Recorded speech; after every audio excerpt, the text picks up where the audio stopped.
got to watch this past week. I just saw I think a couple documentaries, and the main one that I saw was it just came out. I think it might be on Netflix. I'm not sure, but my dad actually got a Blu-ray copy of it. But All Things Must Pass is a documentary about Tower Records, the famous music store that was around for decades, the rise and fall of it, and that was a mainstay for so long. And I mean, I'm speaking for myself. But my dad is a huge music nut. I mean, he loved the biggest thing for him is the Beatles. But he was at Tower Records every single week. Every Tuesday he was there, no question. And I went with him all the time as a kid. That was like, I mean, so that I knew about Tower Records, but it didn't occur to me that all that would flood back in as soon as I started the movie. The documentary starts in like an empty Tower Records store that's like still standing somewhere, I think in Northern California or something. And I was not prepared for like the feelings I got as soon as it rushed. It was like, oh my god, I went here every week as a kid with my dad. Yeah, I did the same thing. It was just like, oh, like it was like all these memories that were locked away came out. Huh. But it was really interesting to see kind of the rise and fall and how funny, how interesting the fall was. It wasn't like a gradual like, oh man, not doing so good. It was Tower Records is expanding at the same rate from 1960 to 2000. And then suddenly one day it was over, and it was like cross attack from all these different places. CDs became the mainstay thing, and they wanted them to be people are willing to pay more for CDs, right?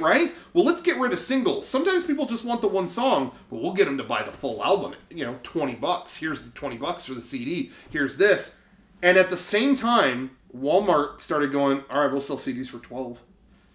And then at the same time, Napster came out because some people, if you deny the consumer enough, they'll find ways. And people sometimes just want a single. I just want Eminem's new song. I don't need the album.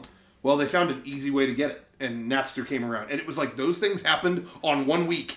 And then it was like, hey, by the way, you have no money. What? We made $1 billion last 2 years ago. Yeah. And it was like overnight. Overnight, you are replaced. Damn. And so anyway, it's a really interesting documentary. It's more so about their rise and how a small group of people made it happen than it is the fall. But it's a really interesting documentary. Interviews with Elton John, who used to go every week. Dave Grohl, who used to work there. Lots of great stuff. Yeah, Dave Grohl talks about working at the store and then eventually having a signing there as Nirvana. That's cool. And how he knew he made it was they had a painting of Nevermind. Like Tower Records, and it reminded me, Tower Records used to always have big painted displays of albums. They'd make like a 3D sculpture of like, the baby swimming in the pool. He's like, I went and they had a 3D baby and a real dollar bill like on a string dangling around. And I was like, I made it. Oh man, I used to work here. That's so cool. So anyway, kind of cool. My dad took me, as you said. Did they know who your dad was when you walked in there? Because when I remember going with my dad, they'd all like, "Oh, hey, Craig!" Like all the employees knew my dad because he was always fucking there. They were always showing him Beatles stuff. Yeah, they didn't know anything else about him, but it was always like, guy. "Hey, just so you know, we're getting Anthology next week. You know about that, right? Yeah. Okay, great. Okay." Yeah. And they would let him get stuff. I think like when the Beatles Anthology came out, they let him go at midnight.